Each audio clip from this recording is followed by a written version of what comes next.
Whitewater kayaking is one of the most thrilling and challenging sports. Our David Martin went to cover one of its premier competitions held in Virginia, and the remarkable story he tells took an unexpected turn. Each summer, the Great Falls of the Potomac attract some of the country's best kayakers for an annual race. This year, 23-year-old Shannon Christy came to take on the men who usually dominate. How old were you when you started kayaking? Almost 21.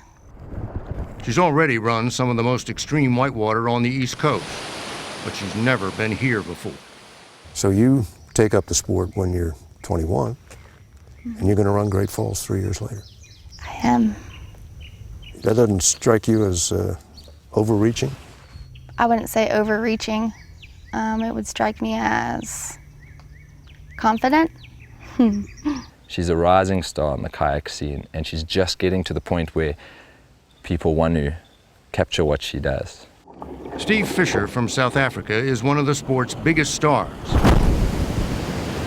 Before her first run down the falls, Shannon got some pointers from Jason Beeks, a 6-time winner of the race. Those two little ledges right there in the middle, plop, plop. He warned her to stay away from the deadly chute called Subway. Ready? Ready? Let's do it. Yeah. Here she goes for her first run. Oh, that was great. Cannot wait to do it again. Her enthusiasm is infectious.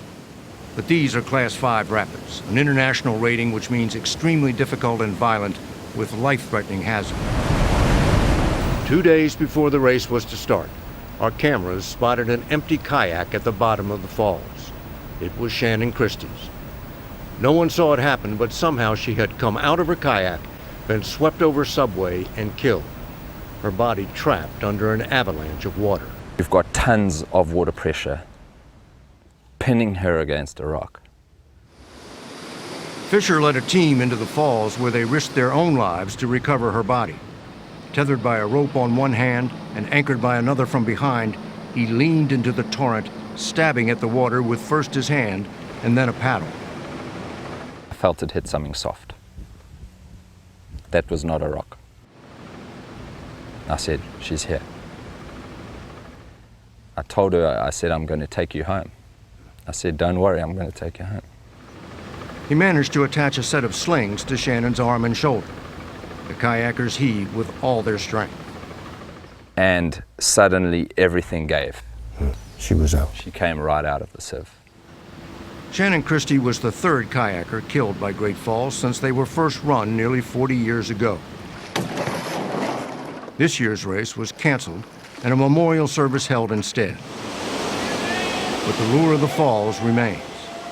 As the service ended, the kayakers ran the falls again. This time for Shannon. David Martin, CBS News on the Potomac River.